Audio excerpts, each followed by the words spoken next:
आपको दिखाएंगे toll plaza पर खूनी जंग का सनसनीखेज वीडियो। एक फिल्म एक्ट्रेस कैसे करती थी अश्लील वीडियो से ब्लैकमेल, और एक नई जीन्स जो अब लड़कियों को बचाएगी मनचलों से। लेकिन पहले आज की ब्रेकिंग स्टोरी। देश पर महंगाई की तगड़ी चोट करने वाले एक अहम फैसले को मोदी सरकार ने 3 महीने के लिए टाल दिया है। यानी कड़वी मोदिसिन की दूसरी बड़ी डोज आपको फिलहाल नहीं लेनी पड़ेगी। प्रधानमंत्री मोदी ने उस फैसले को टाल दिया है जिसमें गैस के दाम दोगुने करने का फैसला किया गया था।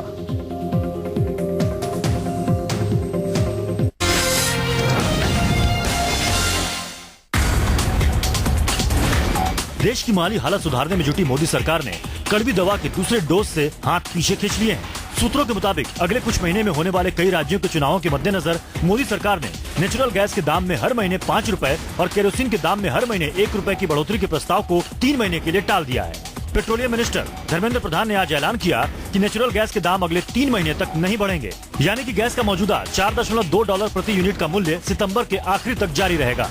Cabinet committee on economic affairs 3 महीने के लिए इस मामले को स्थगित करने का निर्णय किया है। पेट्रोलियम मंत्री धर्मेंद्र प्रधान के मुताबिक कैबिनेट की बैठक में यह फैसला लिया गया है कि नेचुरल गैस पर दाम बढ़ाने से पहले सभी पक्षों और राज्यों से बातचीत की जाएगी। दरअसल मोदी सरकार अगर हर महीने नेचुरल गैस की कीमतों में 5 रुपए बढ़ाने का ऐलान करती तो महंगाई 7वें आसमान पर पहुंचने का खतरा था। एक आकलन के मुताबिक अगर गैस के दाम 5 रुपए बढ़ते तो बिजली का बिल 2 रुपए प्रति यूनिट, घरेलू गैस 12 रुपए प्रति यूनिट, सीएनजी के दाम में 8 रुपए प्रति यूनिट तक का इजाफा हो जाता। इसके साथ इसकी सीधी मार किसानों पर भी पड़ती, क्योंकि नेचुरल गैस के दाम बढ़ने से यूरिया का दाम भी दोगुना हो जाता। सूत्रों के मुताबिक अगले कुछ महीनों में महाराष्ट्र और हरियाणा में चुनाव होने हैं। इसके साथ ही अगर दिल्ली में सरकार नहीं बनती है तो यहाँ भी चुनाव होने की संभावना है। असम और झारखंड में भी चुनाव के हालात बने हुए हैं। ऐसे में अगर मोदी सरकार नेचुरल गैस के नाम पर जनता को कड़वी दवा का दूसरा डोज देती तो इसका खामियाजा उसे इन चुनाव में उठाना पड़ सकता था। लिहाजा सियासी फायदे के लिए सरकार ने 3 महीने के लिए नेचुरल गैस के दाम बढ़ाने के फैसले को टाल दिया है। मनीष कुमार, दिल्ली, न्यूज़ 24। एक तरफ मोदी सरकार देश को बुलेट ट्रेन का सपना दिखा रही है तो उधर ट्रेन एक्सीडेंट रुकने का नाम नहीं ले रहे हैं। दिल्ली डिब्रूगढ़ राजधानी आज बिहार में पटरी से उतर गई, जिससे 4 लोगों की मौत हो गई और 26 घायल हो गए। रेल मंत्रालय इसके पीछे साजिश देख रहा है तो राज्य सरकार इसे रेलवे की लापरवाही का नतीजा बता रही है।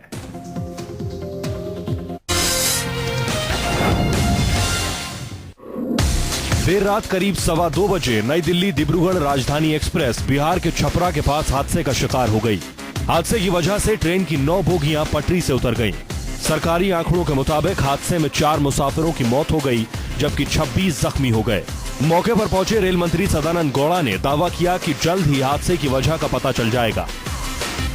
We are on the way to the site. Only after discussions with my officers, after getting all the particular reasons, prima facie at this stage, and it is too early to comment about all these things. Train की पलटी हुई बोगियों को देखने के बाद आसानी से अंदाजा लगाया जा सकता है कि हादसा कितना खतरनाक था। डिब्रूगढ़ राजधानी नई दिल्ली एक्सप्रेस कैसे एक्सीडेंट हुई होगी, इस बात की जब हमने तफ्तीश की तो एक बात साफ देखने को आई, कहीं न कहीं से ये साजिश है। साजिश इसलिए इस बात के सबूत आपको दिखा सकते हैं कि ये रेलवे की ट्रैक है जो B9 बोगी के नीचे का हिस्सा आपको दिखा रहे हैं किस तरीके से ये रेलवे के जो फिश प्लेट हैं वो टैग बंधे हुए हैं, जोड़ लोग हैं। लेकिन इसके बाद यहीं से आप साफ तौर पर देख सकते हैं कि ये जो फिश प्लेट के जो की होते हैं, जो उसके नट बोल्ट है वो बाहर निकाल के छोड़े हुए, कहीं से टूटा हुआ नहीं है। साफ तौर पर देखने से लग रहा है कि इसे निकाला गया है। चश्मदीदों के मुताबिक वीवीआईपी ट्रेन डिब्रूगढ़ राजधानी जिस वक्त हादसे का शिकार हुई उस वक्त ट्रेन की स्पीड काफी तेज थी और ज्यादातर मुसाफिर सो रहे थे। ये बोगी बिल्कुल खेत में उतर गई थी और इसके बाद की जो 3 बोगियां थी वो आपस में टकराते हुए बिल्कुल आ गई और B4 में ही जो कैजुअलिटी हुई थी वो B4 में ही हुई थी। इसके बाद जो B6 की बोगी है उसके हालात आप साफ तौर पर देख सकते हैं कि किस कदर मुंह धमाका हुआ था। छपरा के जिस इलाके में हादसा हुआ वहां पर नक्सलियों ने बंद का ऐलान कर रखा था, लिहाजा हादसे के फौरन बाद रेलवे ने इसके पीछे नक्सली साजिश की आशंका जताई। लेकिन बिहार सरकार के साथ साथ गृह मंत्रालय ने इस आशंका को खारिज कर दिया। गृह मंत्रालय ने बिहार पुलिस से हादसे की रिपोर्ट तलब की है। सूत्रों के मुताबिक आईबी ने नक्सल बंद के दौरान हिंसा का अलर्ट भेजा था। रेल किराया बढ़ने से महज 2.5 घंटे बाद हुए हादसे पर सवाल उठने लगा है। सवाल ये है कि रेल किराए में भारी इजाफा करने वाली मोदी सरकार यात्रियों को सुरक्षा कब देगी। अमिताभ ओझा, छपरा, न्यूज 24। मध्य प्रदेश में सरकार चलाने वाली बीजेपी के विधायकों के रिश्तेदार भी अब खुद को कानून से ऊपर समझने लगे हैं। टोल प्लाजा पर उनकी गाड़ी से टोल मांग लिया गया तो विधायक के रिश्तेदार इस कदर भड़क गए कि गुंडागर्दी पर उतर आए। टोल कर्मियों ने भी हार नहीं मानी तो शुरू हो गई खूनी जंग, जो टोल पर लगे सीसीटीवी कैमरों में कैद हो गई।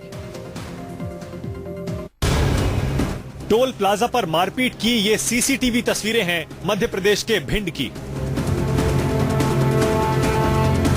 भिंड इटावा नेशनल हाईवे 92 पर बने इस टोल प्लाजा पर उस समय हड़कंप मच गया जब टोल मांगने पर दबंगों ने टोल कर्मचारी को पीटना शुरू कर दिया। खबर के मुताबिक इलाके के बीजेपी विधायक के रिश्तेदार टोल मांगने पर भड़क गए हैं। वो विधायक के रिश्तेदार होने की धौंस देने लगे, लेकिन जब टोल कर्मियों ने बिना टोल दिए गाड़ी आगे बढ़ने नहीं दी तो गुंडों ने जबरन गाड़ी आगे बढ़ाते हुए बैरिकेडिंग तोड़ दी। साथ ही फोन करके दबंगों ने अपने साथियों को बुला लिया।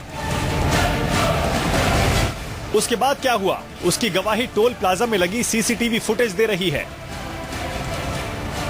टोल कर्मचारियों का आरोप है कि दबंगों ने कई राउंड फायरिंग की, जिसमें एक टोल कर्मचारी जख्मी हो गया। क्या उद्देश्य क्या था मारपीट करने का? मुझे पता नहीं उद्देश्य भाई, जो थोड़ी बहुत बहस हुई थी, लड़ाई और कुछ नहीं कहा। तो कांच फूटने की वजह से विवाद हुआ था। बीजेपी विधायक के रिश्तेदारों का आरोप है कि हमला दोनों तरफ से हुआ था। टोल कर्मचारियों की तरफ से हुए हमले में विधायक के 2 परिचित जख्मी हुए हैं। पुलिस मामले की तफ्तीश में जुट गई है। बूम गिरने पर से उन्होंने उसकी गार्ड की मारपीट कर दी। मारपीट करने के बाद में फिर टोल वालों से बहस होने के बाद में चले गए। फिर कुछ लोगों को लेके आए गाड़ियों से, फिर आके टोल पे मारपीट की, तोड़फोड़ की और फायर भी किया। मामला बीजेपी विधायक के रिश्तेदारों से जुड़ा है, लिहाजा पुलिस भी फूंक फूंक कर कदम रख रही है। टोल कर्मचारियों का आरोप है कि पुलिस ने मामला जरूर दर्ज कर लिया है, लेकिन कार्रवाई के नाम पर वो सिर्फ खाना पूर्ति ही कर रही है। प्रदीप शर्मा, भिंड, न्यूज 24। सीसीटीवी में मारपीट की ऐसी ही तस्वीरें कैद हुई हैं। हरियाणा के अंबाला कैंट में एक होटल के कर्मचारियों के साथ एक मॉल के सिक्योरिटी गार्ड ने कुछ बदमाशों के साथ मिलकर जमकर मारपीट की। हैरानी की बात तो यह है कि तस्वीरें देखने के बाद भी पुलिस अभी तक आरोपियों को गिरफ्तार नहीं कर पाई है। दिन दहाड़े गुंडागर्दी, मारपीट और दबंगई, ये तस्वीरें अगर सीसीटीवी कैमरे में कैद न हुई होती, इन लोगों की गुंडई शायद ही दुनिया के सामने आ पाती। तस्वीरें हरियाणा के अंबाला शहर की हैं। विवाद मक्खियों को लेकर शुरू हुआ और देखते ही देखते बवाल में तब्दील हो गया। अंबाला छावनी के विजय रत्न चौक पर बने होटल पूरन पैलेस के पास ही एक मार्ट बनवाया जा रहा है। होटल के कर्मचारी पास ही में मौजूद एक नाले की सफाई करवा रहे थे, तभी मार्ट का सिक्योरिटी गार्ड मौके पर पहुंचा और नाले से बदबू और मक्खियों के आने की शिकायत करने लगा। बात बात में विवाद इस कदर बढ़ा कि नौबत हाथापाई तक पहुंच गई। एक बिल्डिंग बन रही है विशाल मेगा मार्ट के नाम से, तो उसका एक कर्मचारी आया और मैं कमेटी वालों से अपना नाला साफ करा रहा था, तो वो आया और उसने बोला कि तुम्हारी मक्खियाँ हमारी तरफ आती हैं, तो इस करके उसने हाथ उठा दिया और उसके बाद उसके 10-15 आदमी आए जिन्होंने हमें बहुत तरीके से प्रताड़ित किया, मारा, पीटा और उसके बाद भाग गए। वारदात का पूरा सच सीसीटीवी में कैद है, लेकिन हैरानी की बात है कि अभी तक पुलिस आरोपियों की पहचान नहीं कर पाई है। कमलप्रीत सबरवाल, अंबाला, न्यूज 24। एक सरकारी अस्पताल की आईसीयू में आज अचानक आग लग गई और मरीजों की जान पर बनाई। फिक्र की बात यह थी कि आग लगने के वक्त आईसीयू में 37 नवजात बच्चों का इलाज चल रहा था। जरा सोचिए, आईसीयू के अंदर आग में घिरे छोटे छोटे 37 बच्चे और अंदर जाने के सारे रास्ते बंद। उनके मां बाप पर क्या बीती होगी।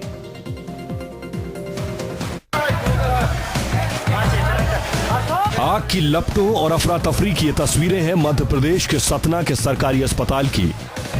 अस्पताल में मंगलवार को उस समय हड़कंप मच गया जब बच्चों के आईसीयू वार्ड में भयानक आग लग गई। आग की वजह से अस्पताल में भर्ती नवजात बच्चों की जान पर बनाई। हादसे के वक्त वार्ड में 37 बच्चे एडमिट थे। आग इतनी भीषण लगी थी कि दरवाजे के जरिए वार्ड में दाखिल होना नामुमकिन था। मौके पर मौजूद अस्पताल के कर्मचारी खिड़कियों को तोड़कर वार्ड में दाखिल हुए। आग की लपटों के बीच खिड़की से एक एक कर 37 बच्चों को बाहर निकाला गया।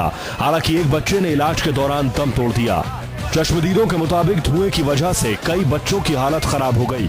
जख्मी बच्चों का इलाज चल रहा है। सामने से घुसने की किसी की हिम्मत नहीं थी, लपटें आ रही थी, तो खिड़की तोड़ के, साइड की खिड़की तोड़ के उनको बाहर निकाला गया। सभी बच्चों को 2-2, 3-3 बच्चे करके और अंदर से बाहर निकाला गया।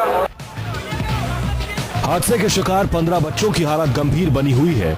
आग किस वजह से लगी, इस बात की जांच की जा रही है। लेकिन सवाल उठता है कि जिस आईसीयू वार्ड में 37 बच्चों का इलाज चल रहा हो, वहां पर इस तरह की लापरवाही क्यों बरती गई। निवेश चौरसिया, सतना न्यूज़ 24। राजस्थान के अजमेर में एक किन्नर के साथ रेप का मामला सामने आया है। हैरानी की बात यह है कि किन्नर के साथ बलात्कार का आरोप पुलिस वालों पर ही लगा है। किन्नर का आरोप है पुलिस वालों ने न सिर्फ उसके साथ दुष्कर्म किया बल्कि उसे छोड़ने के एवज में रिश्वत भी ली। अजमेर पुलिस पर संगीन इल्जाम। उसने डायरेक्ट मेरे प्राइवेट पार्ट पे हाथ लगा दिया डायरेक्टली। हिरासत में किन्नर के साथ दुष्कर्म। मेरे साथ बलात्कार किया उन्होंने वहाँ पर और असॉल्ट कर रहे थे।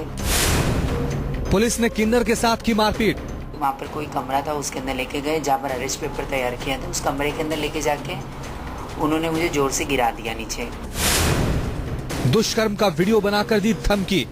वही ओम प्रकाश ने मेरी वीडियो, जो जब मेरा बलात्कार हो रहा था तभी भी वो मेरी वीडियो बना रहा था। पुलिस वालों के खिलाफ FIR दर्ज। विजय सिंह चौधरी जो तत्कालीन थानाधिकारी दरगाह है, उनको इस प्रकरण में अनुसंधान अधिकारी द्वारा गिरफ्तार किया गया है।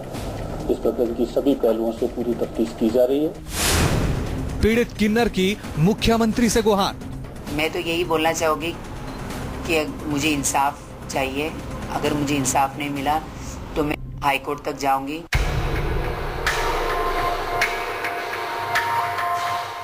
राजस्थान की अजमेर दरगाह थाना पुलिस पर किन्नर ने लगाए हैं संगीन इल्जाम। पीड़ित किन्नर के मुताबिक 4 जून को पुलिस ने उसे बिना बात के हिरासत में ले लिया। पीड़ित के मुताबिक देर रात तक इसे थाने में बैठाए रखा गया और फिर 3 पुलिसकर्मी भवानी सिंह, लक्ष्मी नारायण और ओम प्रकाश ने उसके साथ दुष्कर्म किया। इतना ही नहीं, पुलिस वालों ने दुष्कर्म का वीडियो भी बनाया है। वही ओम प्रकाश ने मेरी वीडियो, जब मेरा बलात्कार हो रहा था तभी भी वो मेरी वीडियो बना रहा था। आरोप ये भी है कि SHO ने उनसे 40,000 रुपए की रिश्वत भी ली और फिर जेल भी भेज दिया। अब पीड़िता किन्नर इस मामले में मुख्यमंत्री से इंसाफ की मांग कर रही हैं।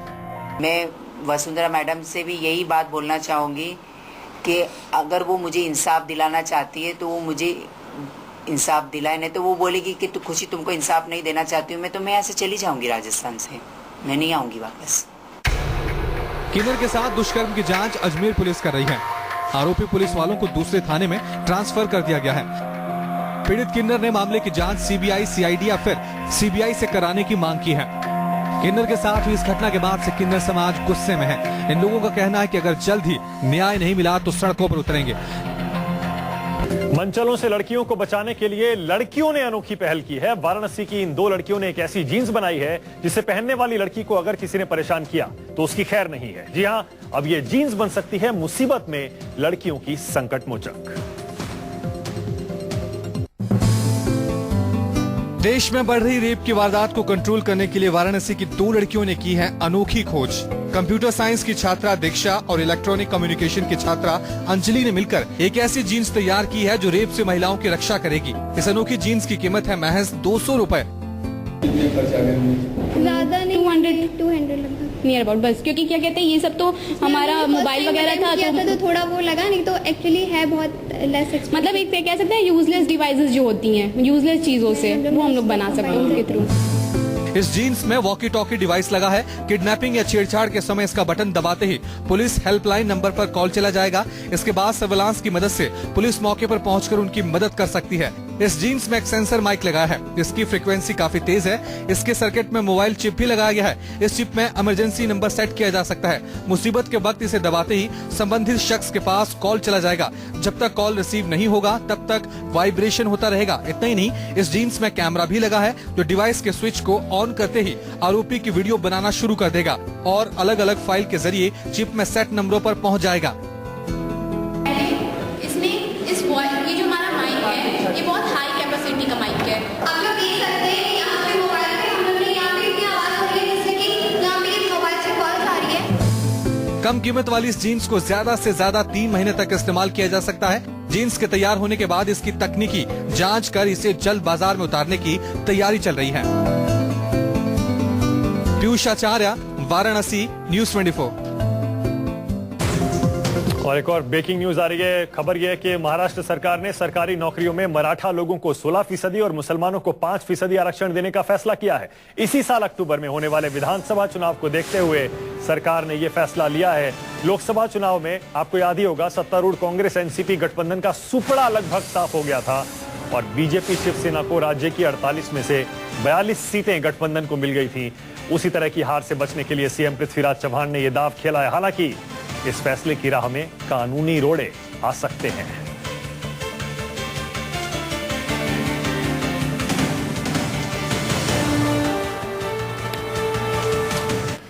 देश के जाने माने वकील और यूपीए सरकार के दौरान देश के सॉलिसिटर जनरल रहे गोपाल सुब्रमण्यम ने सुप्रीम कोर्ट जज बनने की रेस से खुद को बाहर कर लिया है।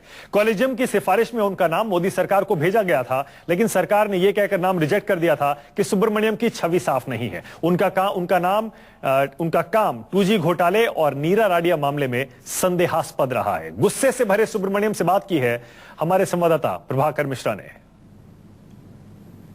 हम उनसे खुद जानने की कोशिश करेंगे कि इन्होंने चिट्ठी लिखी कॉलेजियम को ये कहते हुए कि अपनी उम्मीदवारी वापस ले रहे हैं। तो ऐसे में हम पहला सवाल ये गोपाल सुब्रमण्यम से कि आखिर वो ऐसी क्या वजह थी जिसके चलते उनको ये चिट्ठी लिखनी पड़ी। एक सरकार जो है अधर्म पे एक व्यक्ति के ऊपर उसके चरित्र के ऊपर लांछन लगाती जा रही है। भाई ठीक है, मैं समझ सकता हूं कि आपको मेरे प्रति द्वेष है, आप नहीं चाहते कि मैं जज बनूं।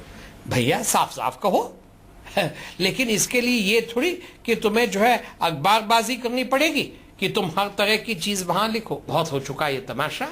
आप हमको जज नहीं बनाना चाहते हैं, मत बनाइए। हम तो कह रहे हैं, मैं आपको बहुत ही धन्यवाद देता हूं। आपने भी मुझे जो है, मैं भी आपको स्वीकार नहीं करना चाहता हूं, नहीं मैं न्यायपालिका में अंदर प्रवेश करना चाहता हूं। ये तो बड़ी स्पष्टता हो गई, क्योंकि भाई जब ये सब चल रहा है, न्यायपालिका जो है वो मेरे पक्ष में एक शब्द कोई कह नहीं रहा है। ऐसे लग रहा है कि भाई ये कौन सा लफंगा किसी को जज बना